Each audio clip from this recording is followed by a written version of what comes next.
Pondok Pesantren Ikhwan Muslimin putra dan putri berpusat di Sulawesi Selatan, tepatnya Perumahan Entes Madani, Kabupaten Goa, sementara menjalankan pembangunan baik untuk putra maupun putri. Ini dipersiapkan untuk 4 lantai yang kira-kira membutuhkan biaya sekitar 1 miliar lebih. Nah, di tempat ini juga akan ada pembangunan masjid 4 lantai khusus untuk putra, khusus untuk putri, khusus juga untuk mahasiswa. Dan di sini ada lapangan-lapangan bola, lapangan voli bagi santri-santri putra, dan ada kolam ikan, dan ada supermarket yang ada di dalamnya. Jadi harap bantuan kepada sahabat-sahabat saya agar dapat memberikan partisipasi. Semoga pondok ini bisa berjalan dengan baik pembangunan fisik maupun pembangunan material. Nah, oleh sebab itu, bagi sahabat-sahabat saya, para simpatisan, mudah-mudahan bisa menyalurkan sebagian rezekinya di Yayasan Ikhwan Muslimin, yaitu BSI rekening 10546652225 atau konfirmasi admin 081 9372 91207. Yusirawa dikuli walau karihal kafirun walau karihal musyrikun walau karihal munafiqun walau karihal fasiqun. Allah Subhanahu wa ta'ala menciptakan manusia di muka bumi sebagai wakilnya Allah di muka bumi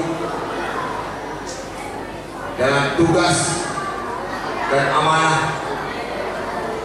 untuk menegakkan kebenaran di atas bumi, untuk menegakkan hukum-hukum Allah di muka bumi, untuk memindahkan Rasulullah yaitu Rasulullah sallallahu alaihi wasallam.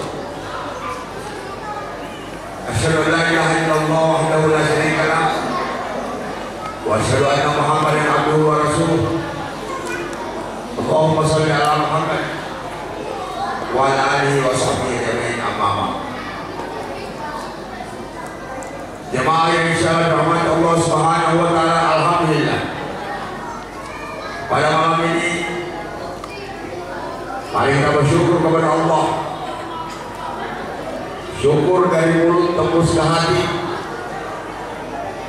dan hati mengatakan alhamdulillah. Pada hari ini kita ditakdirkan bertemu di rumah Allah Subhanahu wa taala.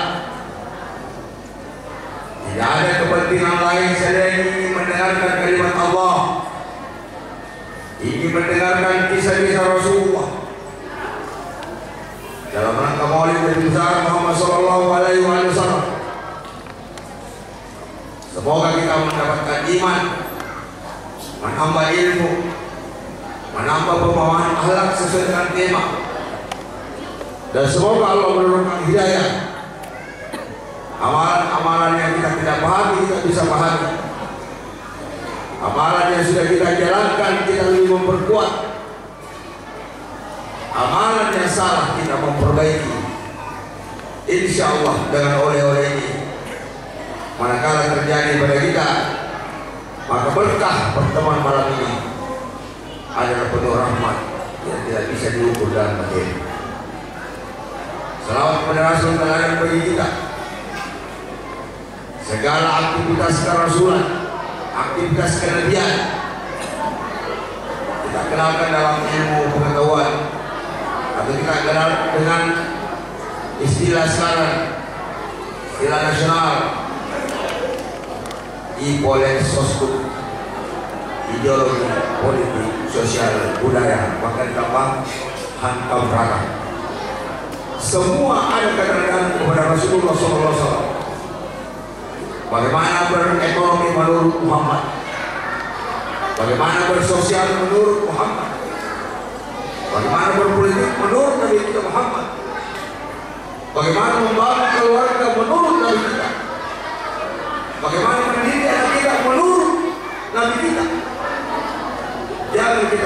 bukan lagi hanya di bibir, tapi aplikasi kehidupan kita. Jangan ekonomi menurut Yahudi, politik menurut Machiavelli, hampir menurut Rasulullah kita kabur karena hadis-hadis Nabi kurang lebih 100.000. Pertanyaannya sejauh mana kita dalam menghafal hadis Rasulullah SAW? Ini yang kita bahas lagi. Jazakallahu syukran kecil kepada panitia yang mengundang kami. Dan saya muliakan para alim ulama, para ustaz-ustazah, lebih khusus pemerintah sampai alhamdulillah hadir kembali. Ada dari kepolisian, seluruh kita masuk di sini semua adalah pengikut Muhammad Rasulullah SAW. Sebelum saya lanjut, karena saya sudah 5 hari di daerah ini, bukan kemarin sama-sama Pak Bupati di Kuala Lemang ya. Saya sama Ustaz Fasir. Saya juga perkenalkan diri bahwa saya adalah alumni Pondok Pesantren As-Hadiyah. Karena saya ketua alumni di seluruh Indonesia. Kalau alumni presiden termasuk Imam Istiqlal, Profesor Nazarudin, Dirjen Dimas itu alumni As-Hadiyah juga. Terakhir bersama Pak Bupati untuk satu rumah, satu habis. Saya sudah ngobrol kemarin. Profesor Muhammad Ali, juga Dirjen Peris, Profesor Kamaludin. Ada juga sahabat saya sini, sudah profesor juga.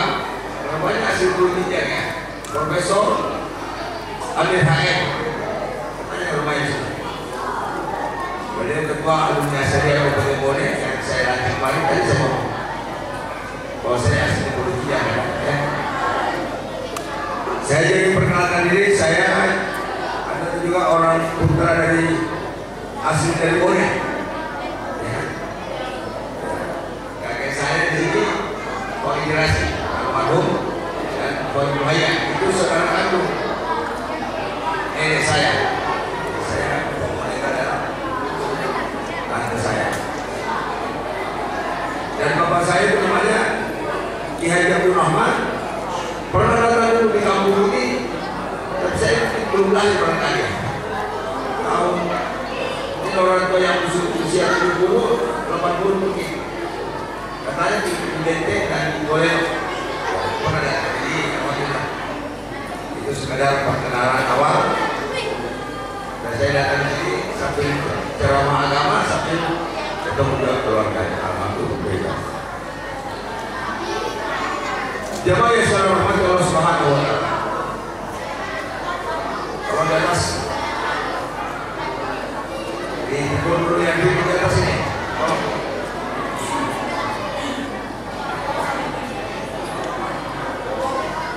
Pada kesempatan ini jemaah sekalian, sebelum saya masuk ke poin-poin penting, mari semangat Maulid ini, karena sebagian ulama berpandangan bahwa Maulid itu adalah tidak, karena tidak dicontohkan oleh Rasulullah dan sahabat. Tapi sebagian besar lagi mengatakan apa salahnya kalau syiar? Di mana saja tidak boleh syiar?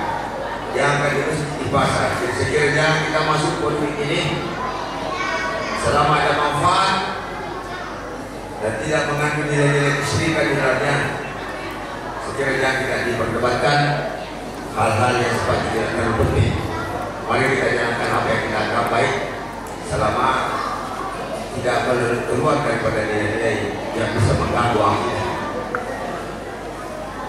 Kalau misalnya ada musibah, oh ini karena tidak mau itu jangan. Ya. Saya menerima teladan akhlak Rasulullah dalam kehidupan sehari-hari. Saya coba merujuk dalam surah As-Saff. A'udzu billahi minasyaitonir rajim. Bismillahirrahmanirrahim. Ayat 9. Huwa alladzi arsala rasulahu bil huda Dia telah mengutus rasul kepada manusia di muka bumi bil huda wa dinil haq. Jadi kedatangan rasul adalah untuk menegakkan agamanya Allah di muka bumi.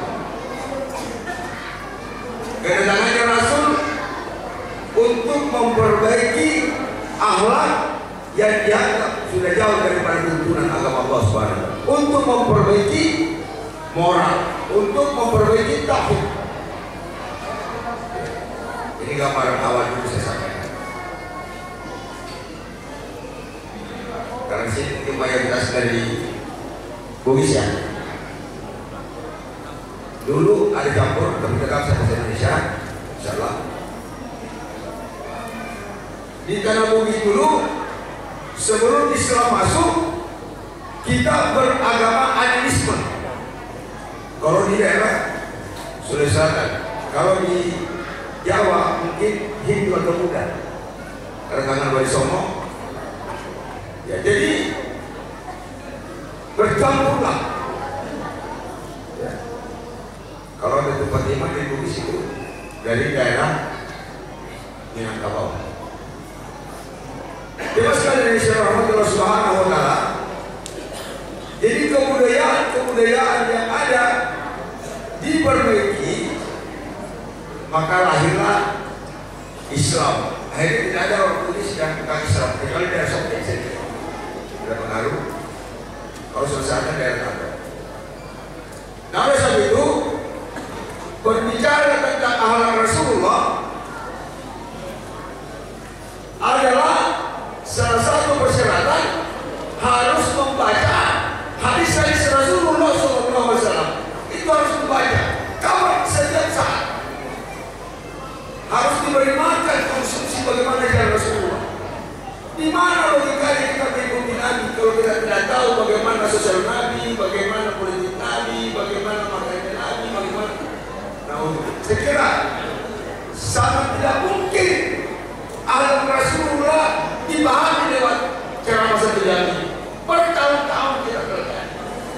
Nah, saat itu saya memberikan solusi awal. Kalau bisa beli hadis Bukhari Muslim, Sahih Bukhari Muslim.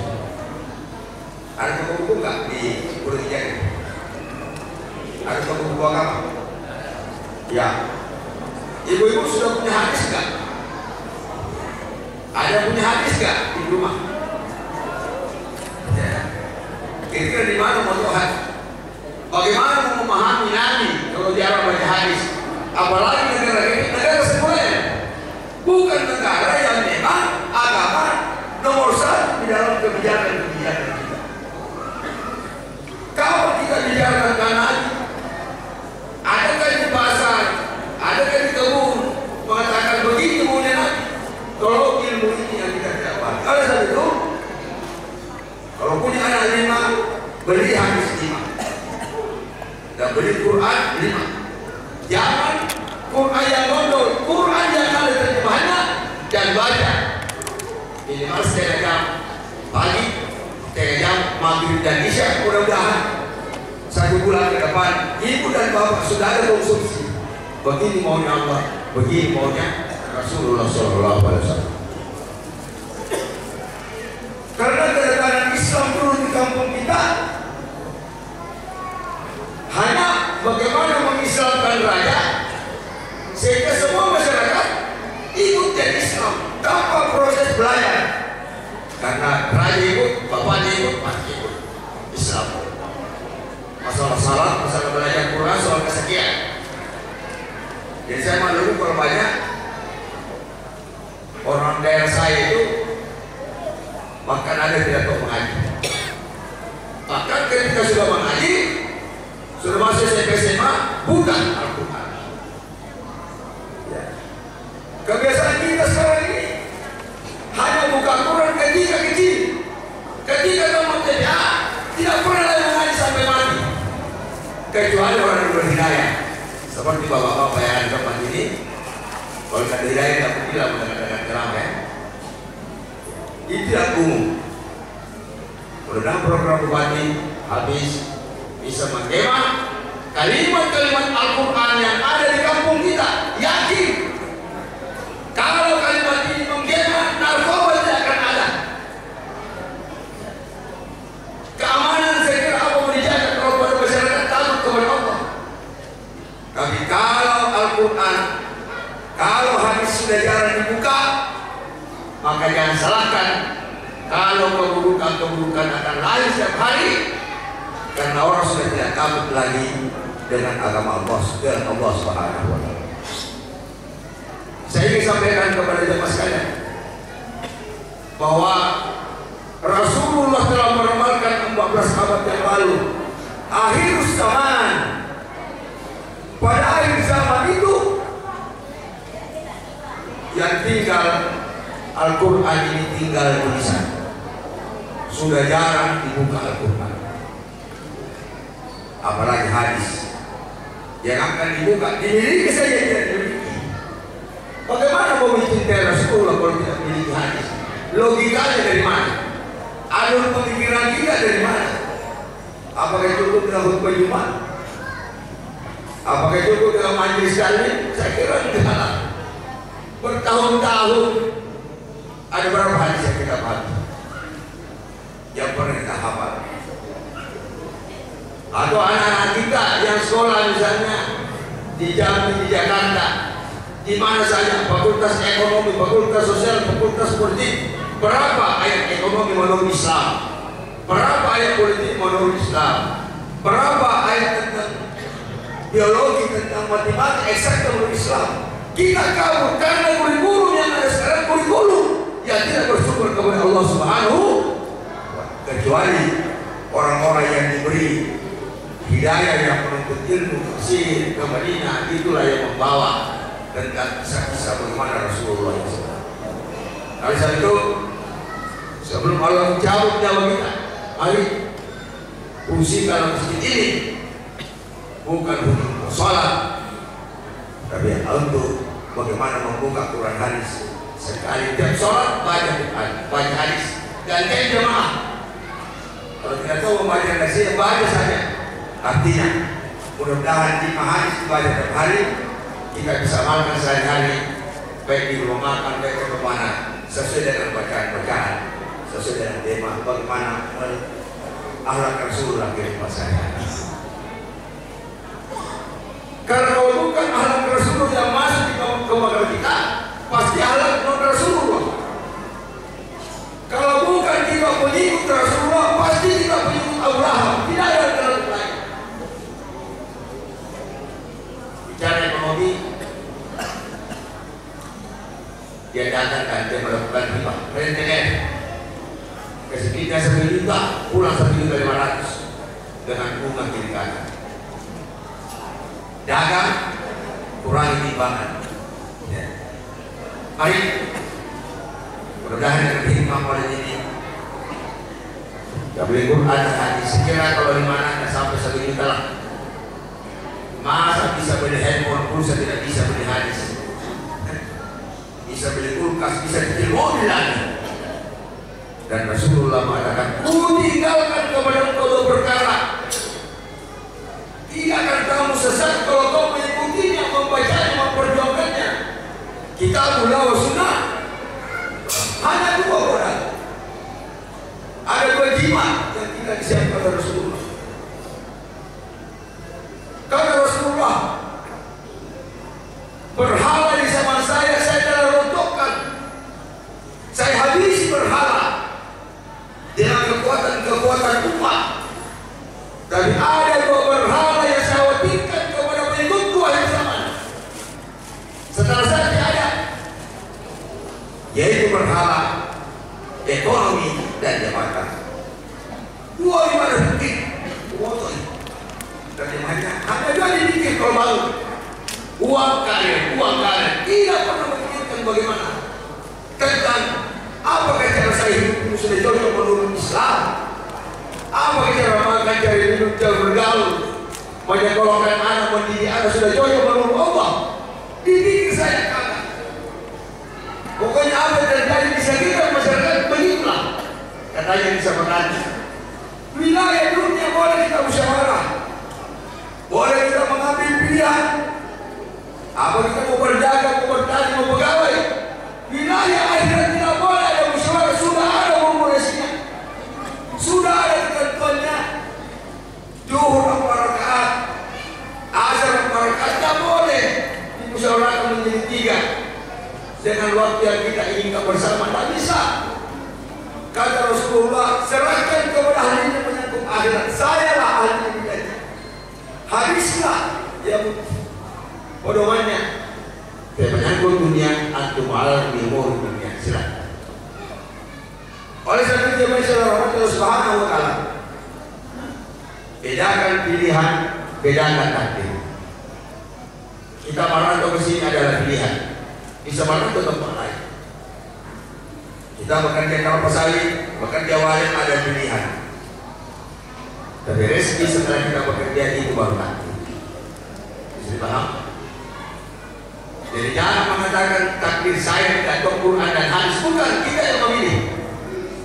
Allah Subhanahu wa taala telah memerintahkan atiiullah wa atiiur rasul, taatlah kepada Allah dan Rasul. Bagaimana kita yang taat kalau mereka ketaatan kita tidak perlu banyak? Syukur-syukur kalau kebijakan terkait cocok dengan ajaran Rasul. Saya 2-3 hari yang lalu mendengarkan lagi suatu undang-undang bahwa pernikahan itu usianya berapa? 19 tahun. Sedangkan hadis ada banyak. Saya ngomong teman-teman saya dari satu, teman-teman saya menteri, tidak boleh membuat undang-undang di atas undang-undang yang telah ada oleh Allah Rasul. Kalau nggak boleh silakan. Tapi tidak, kalau balik tidak saya. Kita harus lawan undang-undang yang bertentangan dengan undang-undang Allah Subhanahu. Ada apa ini negara? Mau dikoreksi? Apakah ada lagi bintang? Tapi saya dikasih tahu kalau ada solusinya, katanya bisa juga kalau pengadilan ya.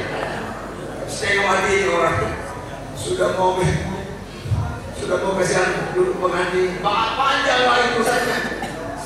Padahal percepat pernikahan, ada 2 percepat pernikahan dan kematian. Dan siapa yang bertanggung jawab kalau kita bersulit?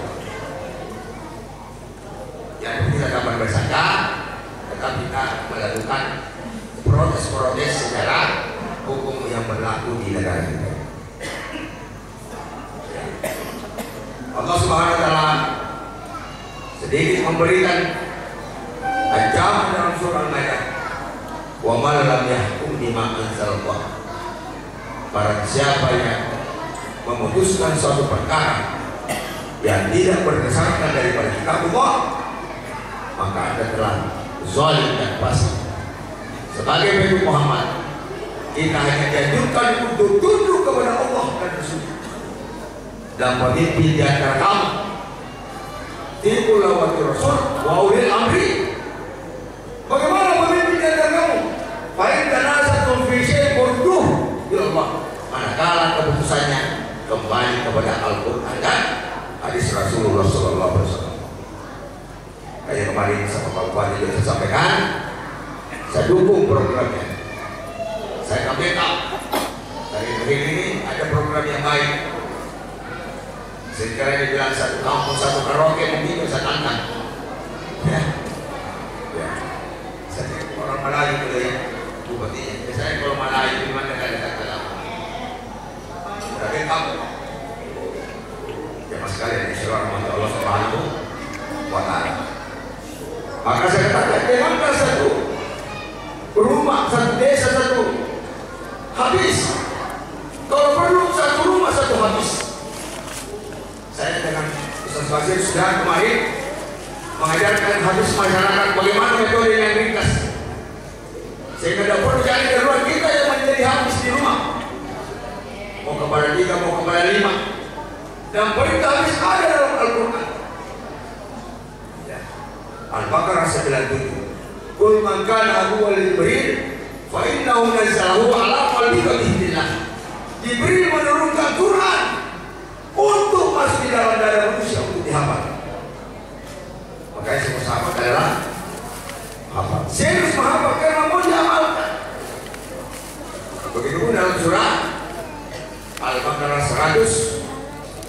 121. Alladzina atainahum kitab yatlunahu haqqa tilawati. Haqqa tilawati dalam tafsir adalah pemahaman. Ya, kalau ada penghafal Quran, insyaallah bisa menyelamatkan keluarganya dari neraka ke surga, bisa memberikan syafaat kepada keluarganya, maka bisa menolak balak manakala masih ada penghafal Quran yang bisa memahami Quran. Kalau 50 tahun yang lalu, 70 tahun yang lalu, masyarakat kita masih istilah bagusnya mabaiknya kebalikan zaman dulu. Maksudnya dia betul-betul senang dan gembira berhati dalam mendatangkan alim ulama. Saya cek terakhir ini, kalau artis yang datang lebih banyak penggemarnya daripada tokoh agama ya. Di tempat sana, ya. Artis nasional, para pesina-pesina datang, tokoh yang dangdut, wah, lebih ramai penduduknya daripada tokoh alim ulama yang ingin memberikan pencerahan dakwah. Ya, jemaah insyaallah rahmatullah subhanahu wa ta'ala. Nah, itulah saya sampaikan bahwa Rasulullah SAW dalam meramalkan akhir zaman, Quran tinggal tulisan dan masjid besar sudah tidak ada isinya. Ya, jumlah masyarakat berapa di daerah ini?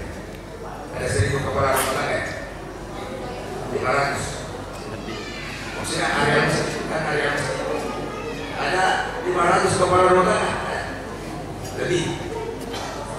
Ya, katakanlah 700 kali anak 5 mungkin ya, 700 kali 5 yang banyak kali 4 lah, berarti 2.800 orang ya, 2.000 orang lah. Berapa orang yang sholat maghrib? Terus sholat subuh? Nah, sekiranya bersolat, jangan berbicara terlalu jauh. Kalau sholat 5 waktu saja, subuh saya kira tidak ada rasa karena pasti ada di rumah. Kalau maghrib mungkin masih keluar ya, belum pulang. Kata Buya Hamka, kalau ingin melihat jumlah umat Islam, lihat jumlahnya ketika Idul Fitri, Idul Adha. Kalau ingin melihat orang yang beriman, lihat ketika sholat subuh. Nah, kemarin saya ngomong-ngomong juga, saya sampaikan dalam satu kan, karena program habis ini sudah mulai, ya mudah-mudahan ya saya akan maju nanti insyaallah. Dan saya sudah mulai kemarin, ada murid salah satu saya belum sampai ke Jakarta, saya kumpulkan masyarakat menghafal Quran. Karena kalau guru mengaji banyak, guru ngaji banyak, tapi habis, ya kita ketika habis, saya kaji 10 ayat wajib mengajarkan kepada yang lain, yang sekalipun tidak bodoh, bisa habis di rumah sekalipun, tidak swasta bisa habis sekalipun, pegawai kepolisian negara juga bisa habis. Karena habis ini adalah perintah Allah, dan memang hanya yang bisa menjalankan batin hanya Al-Quran. Zadatul iman wa qalos, bergetar hatinya dan bahagia ketika mendengarkan kalimat-kalimat Allah Subhanahu wa ta'ala. Nanti kira-kira evaluasi. Kecuali ibu-ibu yang sudah haid boleh sih. Kalau mati sekali di rumah dulu, ya kata Rasulullah, perempuan kecuali mungkin tempatnya sedikit berbeda, yang tidak saling ketemu lawan jenis. Saya lanjut. Kedatangan Rasulullah SAW, waliyil haq yuzahirahu ala dini kulli, untuk menegakkan kebenaran. Jadi ada di kita dari Islam ini bukan persoalan kecil perjalanan Rasul. Ketika dia berhadapan dengan Abu Lahab, ketika diutus oleh Allah, ya, kalau kali hari ini kita sudah dengarkan, ketika dia mulai menancapkan dari kebenaran yang diutus oleh Allah,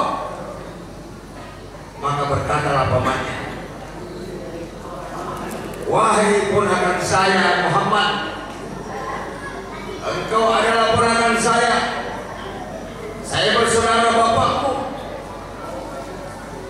Apa yang kau harapkan wahai Muhammad? Kalau kau memang mau harta, kau ngomong saja, saya berikan harta sebanyak mungkin yang kau inginkan.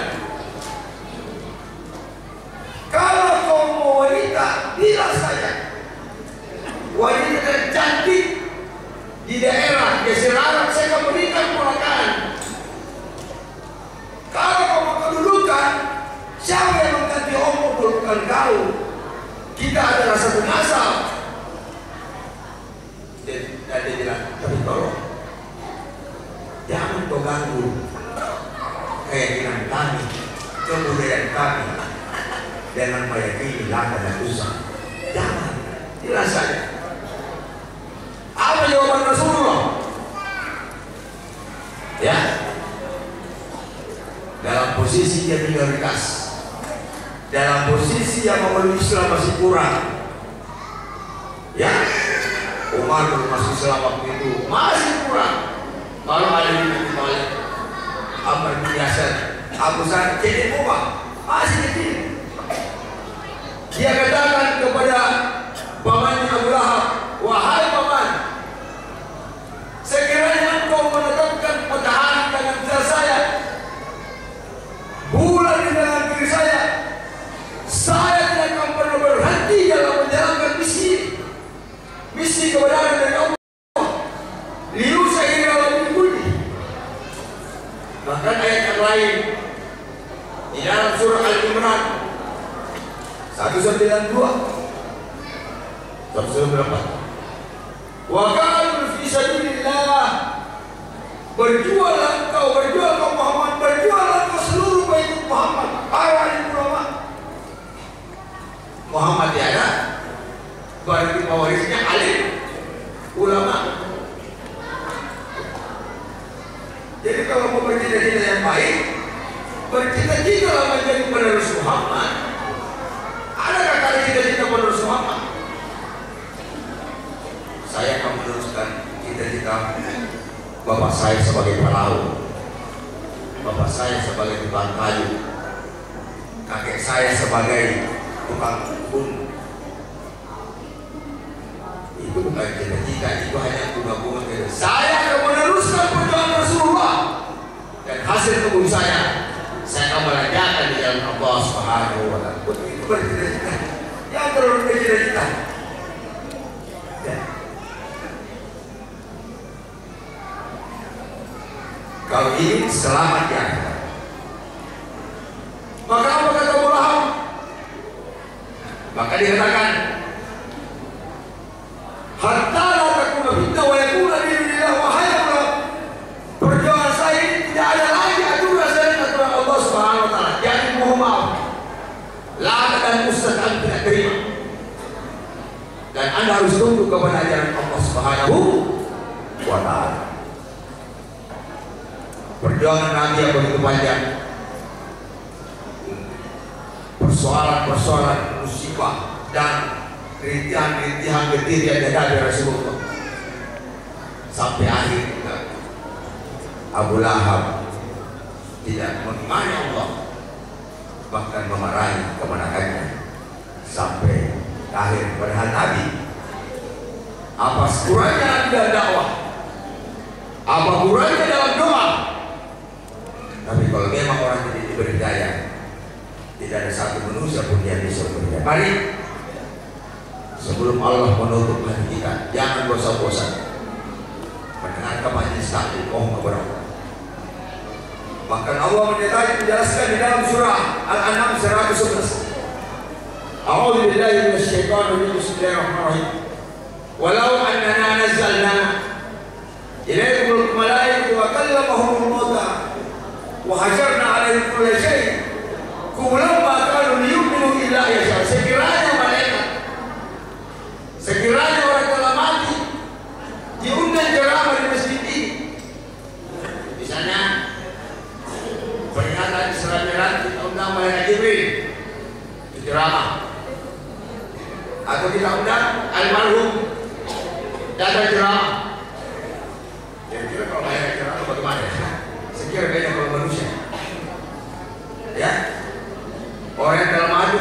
sisa kubur, saya kira beda dengan yang hidup belum mati. Allah menjelaskan, wahsyatna alaihi Quraisy, sekalipun diberikan semua kebutuhannya. Banyak manusia suka beralasan, nanti saya mau pergi ke masjid setelah sudah umroh, setelah ada motor, setelah ada mobil, nanti pengajian setelah ada karpet, setelah dibangun rumah besar. Nah, banyak alasannya. Kan kalau dia diberikan semua kenyanya, kuburan maka yu'minu illa, tidak akan juga beriman kecuali dikehendaki Allah Subhanahu wa taala. Walakin aktsarhum la ya'lamun. Dan kata Allah, kebanyakan manusia tidak memahami tentang nilai-nilai akhirat. Dia jago di sekolah di mana-mana sampai SD S3, tapi begitu banyak di sekolahnya tidak pernah membiarkan kakinya ke rumah Allah Subhanahu wa taala. Bagi sekolahnya tidak punya berkah sedikit pun, habis usianya, tapi tidak mempunyai nilai di mata Allah. Ukuran keselamatan orang, ukuran anak orang, lihat ketika diadakan ruh dan sujud di hadapan Allah Subhanahu. Nah, tadi berkawan orang yang sholat, kalau perlu tidak usah, mungkin awalnya kita baik, dia akan kiri kita buruk. Orang berkawan sholat, sekali menghadapi suatu saat dia akan buruk, karena Tuhan saja dia lawan, apalagi manusia. Orang yang buruk akhlaknya, rajin sholat suatu saat akan jadi baik insyaallah, karena sholatnya akan membentengi dirinya. Inna sholata tanha 'anil fahsya'i wal munkar.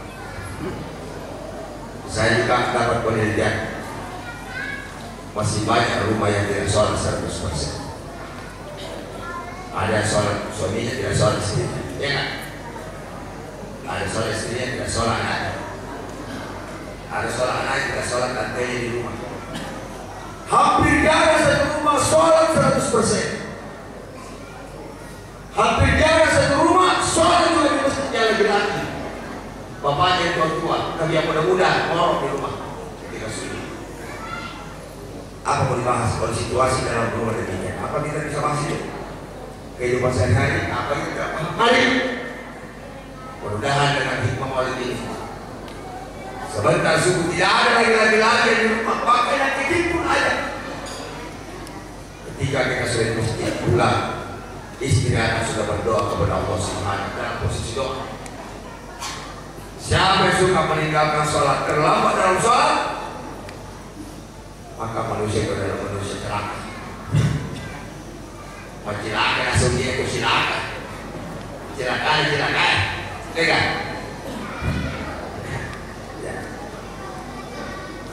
Rumah itu harus betul-betul dirawat dengan baik, bukan besarnya, bukan modelnya, bukan strukturnya, ventilasinya, kesejukannya, tapi rumah itu akan menjadi baik ketika rumah sering dibacakan kalimat-kalimat Allah Subhanahu wa taala.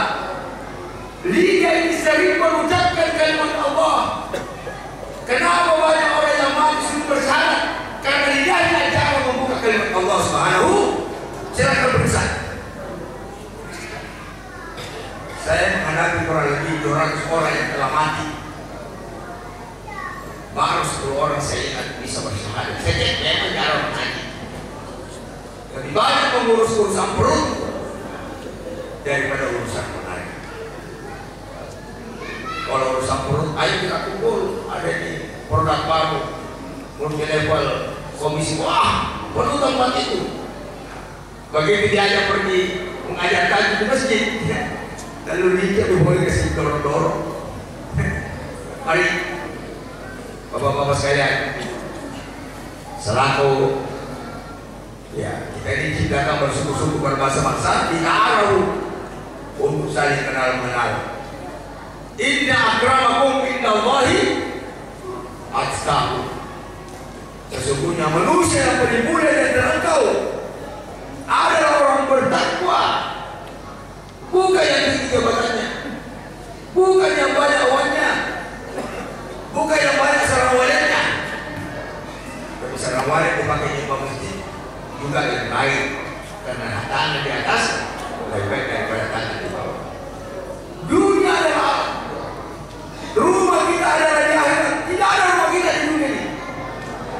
adalah perantau di dunia. Awal kehidupan kita nanti setelah mati, baru diaudit apa yang kau lakukan hari Rabu Selasa, boleh balik sampai wajahnya, renungkan itu masalah. Tidak ada masalah yang berat di dunia, tidak ada persoalan yang menyedihkan di dunia. Paling tidak ada uang kita kontrak, paling tidak ada beras kita pinjam, tidak ada. Paling masuk penjara bagi mengatakan yang hak sebentar saja. Tapi di akhirat kita akan disiksa selama-lamanya. Khalidina fiha la yukhaffafu anhum al-'adzab wa la hum yunsarun. Kamu akan disiksa selama-lamanya terus saja. Tidak akan diringankan siksa itu, dan engkau tidak akan ditolong oleh Allah Subhanahu wa taala. Ada juga yang suka mengatakan ujungnya neraka. Dari mana? Inilah yang melemahkan kita, sehingga kita gampang melakukan keburukan, kemaksiatan di mana-mana. Kenapa? Karena Al-Quran dan hadis jarang kita buka bersama. Mudah-mudahan suatu saat saya akan datang lagi, bukan lagi ceramah seperti ini, tapi kita buka hadis, baca satu persatu. Kita buka Quran, baca satu persatu. Ya, karena kita buka penceramah, Pak. Ceramah pulang lalu kemudian ada data. Saya katakan siapa? Orang di sini ada buka persatu. Tapi kalau tidak ada, ya, segera Islam ini mau diamalkan. Bukan hanya mau dengarkan, tapi mau diamalkan bersama. Jemaah yang saya hormati Allah Subhanahu wa taala. Oleh sebab itu, Allah bertanya juga di dalam firman-Nya. Surah Al-Baqarah ayat 27. Ya. Sebelum saya masuk ke situ, saya sampaikan dulu surah Abbas. Ketika mendengarkan kalimat-kalimat Allah Subhanahu wa taala, tanamkan pada hati, wa huwa yakhsha, ada rasa takut. Nidogi kehormatan latar. Ketika kita dasar kepada Allah, mendengarkan kalimat Allah, isyarat kita akan membekas itu kalimat ini, akan membekas. Saya masih ingat guru-guru saya di sini, para alim ulama dalam penduduk aku, masih kecil, masih membekas ucapan-ucapannya. Ya, karena zaman dulu beda sekarang, zaman modernisasi. Zaman dulu kalau menuntut ilmu betul-betul untuk mengenal Allah, untuk mendoakan orang tuanya akan kembali ke kampungnya membawa cahaya. Era globalisasi internasional, bukan hanya Indonesia, informasi. Kekuatan kapital begitu kuat, kekuatan liberal begitu kuat, kekuatan sekuler begitu kuat. Bahkan di dunia pendidikan sudah sulit dibendung. Sekarang akan ada rektor dari Cina orang, ya. Maka cara berpikir kita bukan lagi menyekolahkan untuk mengenal Allah, disekolahkan anaknya untuk selesai mencari kerja. Itu cara berpikir. Begitu pun guru-guru zaman dulu karena kekuatan moral masih kuat. Para alim ulama datang ke kampung-kampung di lain ta'ala, membawa aset dari Aceh dan Sumatera ke Sulawesi, tidak pulang. Kami di sana beranak, tidak pernah balik, untuk membantu menyelesaikan persoalan animisme yang ada di antara Bugis, membawa misi keagamaan. Beda model kita ini, baru udah pulang dan dulu udah mau pulang. Mereka sampai mati bukan datang untuk mencari ekonomi, tapi membawa misi untuk merubah dan animisme menjadi keimanan kepada Allah Subhanahu wa taala. Tidak ada perubahan. Oleh sebab itu, guru-guru yang lain zaman dulu memang guru-guru yang terpuji orang. Orang Andri Gupta, Tom Guru. Dunia modern sekarang ini Motivasi orang mengajar sekarang bukan lagi mendidik anak. Bagaimana dapat honor yang banyak. Jadi sudah ada niat yang berubah. Jangan salahkan kalau anak kita banyak menerima narkoba, karena memang pendidikan sudah hampir tidak ada. Yang ada hanya persoalan pengenalan. Tidak semua sejarah banyak manusia. Zaman dahulu kalau ada kita tidak paham soal ilmu, tidak paham ilmu balaghah, kurang tidak tahu akhlak, murid ikhlas memanggil, memberikan les, belajar konak sampai paham.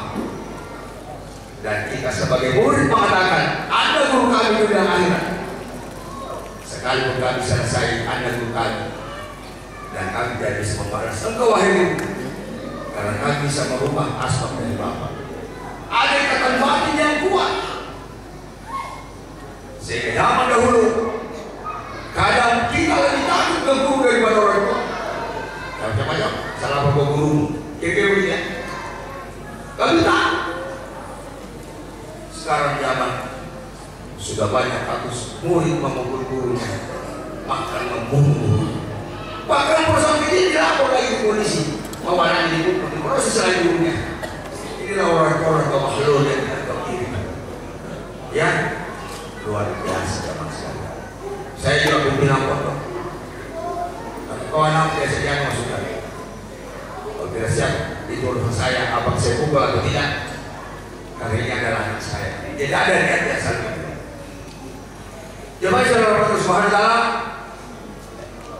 saya ingat juga dulu. Kenapa ilmu kira-kira tahun-tahun 90 saya ingat kurang bekasnya. Saya pelajari, oh guru saya memang ya langsung dipelajari sambil ngajar perempuan, sambil jadi itu perempuan. Bagaimana ilmu bisa masuk sedangkan gurunya begini? Ya itulah, sekira dengan akhlak Rasulullah. Perhatikan, kalau mau belajar satu tempat, jangan lihat fasilitasnya. Sekarang sudah berubah. Dulu orang belajar karena melihat siapa gurunya. Tahun 60 orang dari Sumatera ini berduduk ke setan karena melihat ada guru Ashab, ulama besar Asia Tenggara yang pernah menjadi imam Masjidil Haram. Padahal sekolah itu guru masih ada masjid jalan di persepapan dulu.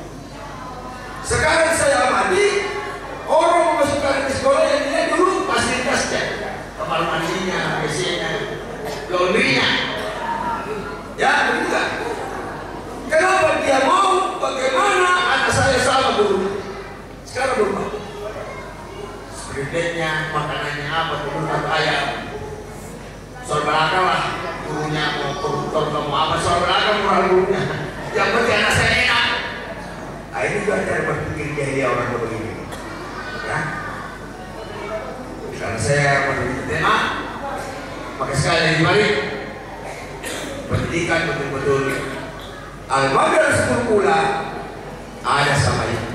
Nah, oleh sebab itu salah satu solusi selanjutnya, maka ibu-ibu yang 24 jam berdapat anak harus diberi konsumsi. Apa konsumsi perempuan? Yaitu agama.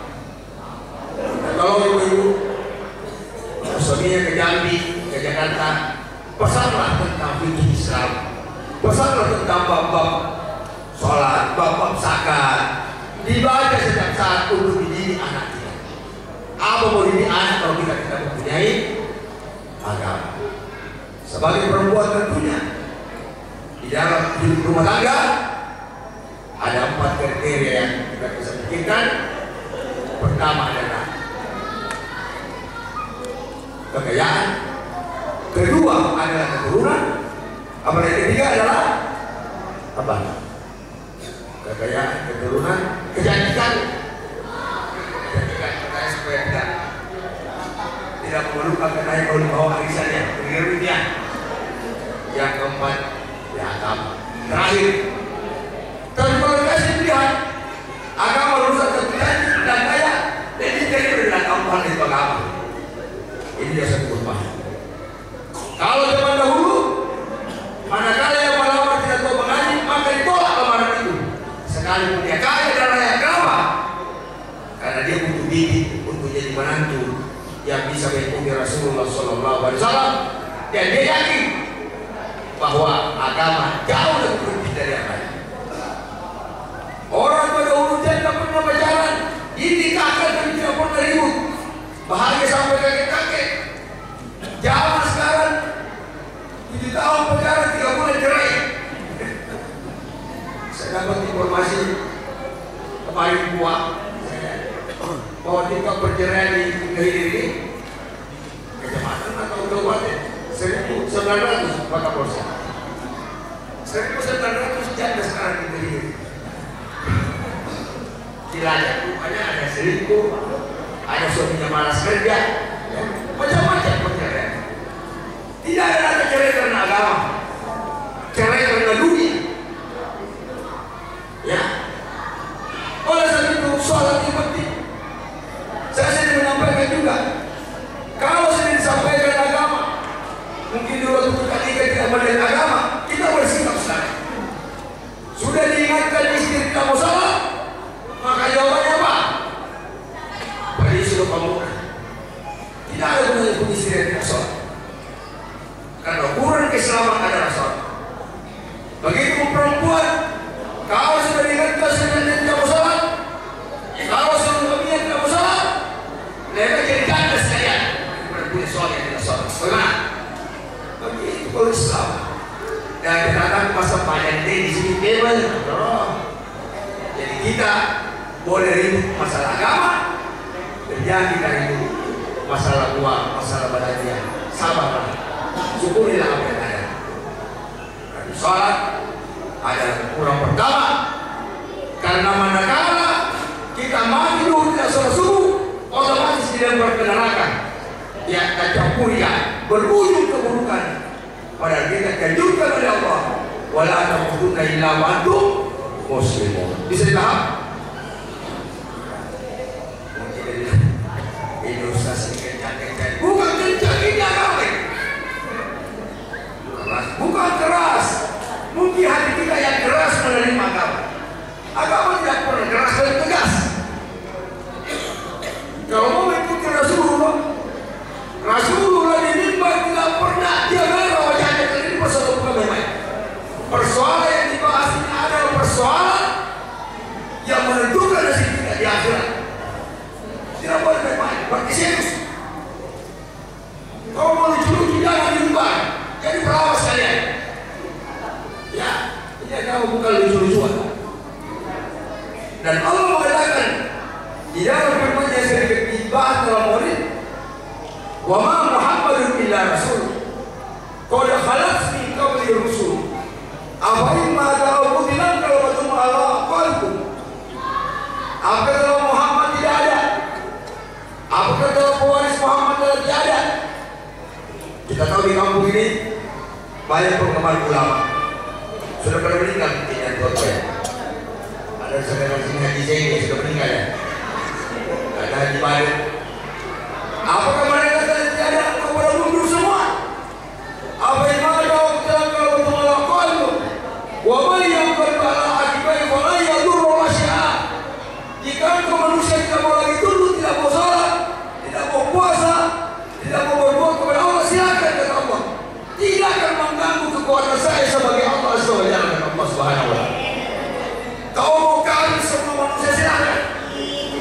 Tapi tidak akan mengganggu kekuatan saya dalam mengatur alam, mengatur ikan konsumsi manusia, mengatur beras konsumsi manusia, mengatur matahari kapan terbenam.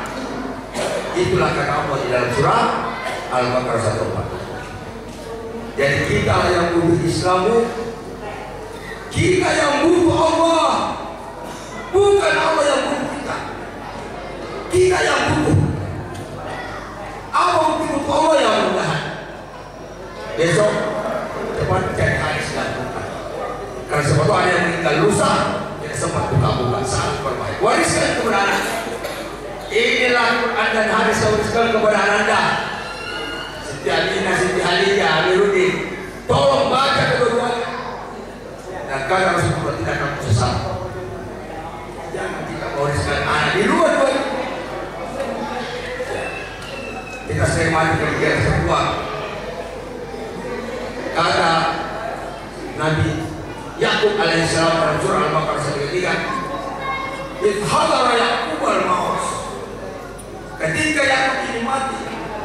dia panggil anak keturunannya berkumpul. Ma ta'buduna min ba'di, apa yang kau sembah wahai anak cucuku setelah aku dipanggil oleh Allah Subhanahu wa ta'ala.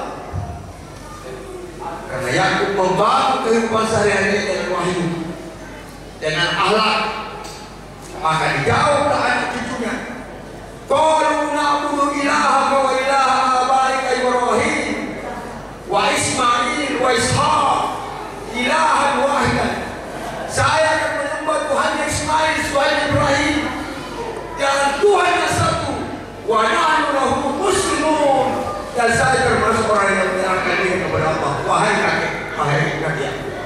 Maka teranglah kematian Yakub, gembira melihat jawaban anak itu.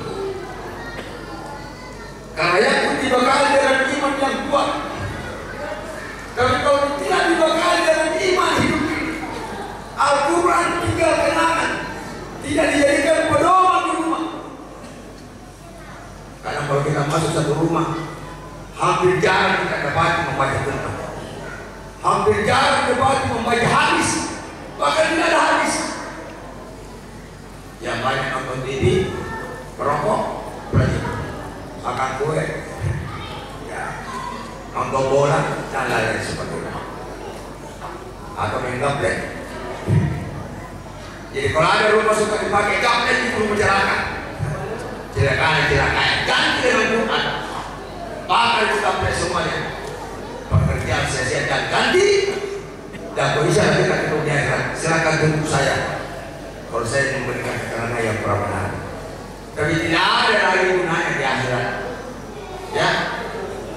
Padahal di hayat tidak ada lagi gunanya di akhirat, tidak ada lagi gunanya seperti akhirat, tidak ada lagi gunanya dagang di akhirat. Sebagaimana surah Al-Baqarah ayat 254. Ya ayyuhalladzina amanu anfiqu mimma razaqnakum min qabl ayat yawmul la bay'un fihi wa la khullatun wa la syafa'ah. Berinfaklah selama kau masih hidup, berikan sumbangkan rezeki begitulah milikmu. Kalau punya rekening 1 juta disumbangkan 200, itulah milik. Bedakan memberi zakat, bedakan infak. Kalau dia miskin, niatkan zakat. Tapi kalau dia tidak miskin, jangan. Kita tidak boleh menerima zakat. Kalau bapak standar gajinya mungkin ada 1.500.000 per bulan, tidak boleh menerima zakat, kembalikan. Tapi kalau hadiah boleh. Tapi ketika kita miskin, tidak ada beras, tidak ada ikan, boleh menerima zakat. Ya mudah-mudahan nanti pemerintah bisa memanfaatkan lazis sehingga tidak ada lagi masyarakat miskin yang tidak punya kerja yang menderita dari bantuan zakat. Allah Subhanahu wa ta'ala menjelaskan, la bay'un fihi wa la khullatun wa la syafa'ah. Tidak ada lagi gunanya. Tidak ada lagi gunanya. Sekarang ada. Jangan nanti mati baru mau disumbangkan anaknya, sumbangkan aja. Sejak hidup. Kau ini menengok Rasulullah meninggalkan dunia, hanya meninggalkan 2 pasang baju, 1 pasang pedang, 1 pasang sorban, 1 pasang sandal, 2 dan 3 rumah. Tapi akhlak Rasulullah bisa mempengaruhi sepertiga jumlah manusia, karena dia telah menanamkan nilai-nilai akhlakul karimah yang telah diwahyukan oleh Allah Subhanahu wa ta'ala. Jadi kalau ingin mengikuti Rasulullah, lihatkan, saya ingin meneruskan perjuangan Nabi demi Allah. Bantulah kami dalam berilmu, bantulah kami dalam berdakwah, bantulah kami tegar dalam ujian-ujian, bantulah kami dalam tegar dalam penderitaan.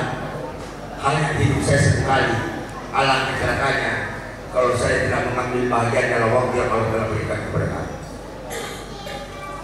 Kita kalau meninggal, paling tinggi 1 minggu tidak ada lagi sebut namanya.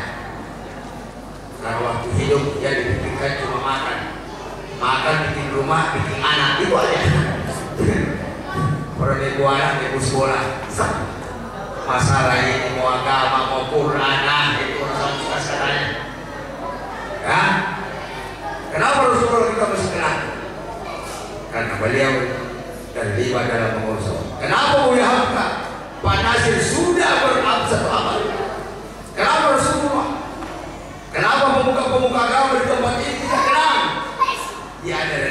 Allah memperkenalkan hambanya. Mungkin dia tidak populer di dunia, tapi di dalam alam malakut hambanya sering disebut dalam beberapa rahmat malaikat jamaah sekalian. Jemaah saudara bersuara. Oleh sebab itu, saya kembali. Sekiranya sudah ada buku di sini, barangkali bisa beri buku Bukhari Muslim dan dibaca di masjid dan di semua rumah-rumah baca. Insya Allah baca di rumah maghrib isya. Matikan televisi. Kebanyakan mudaratnya daripada begitu. Kecuali berita-berita penting, kecuali informasi teknologi. Coba bayangkan konsumsi sinetron kalau malam isinya lagu dangdut, ya goyang kiri kanan.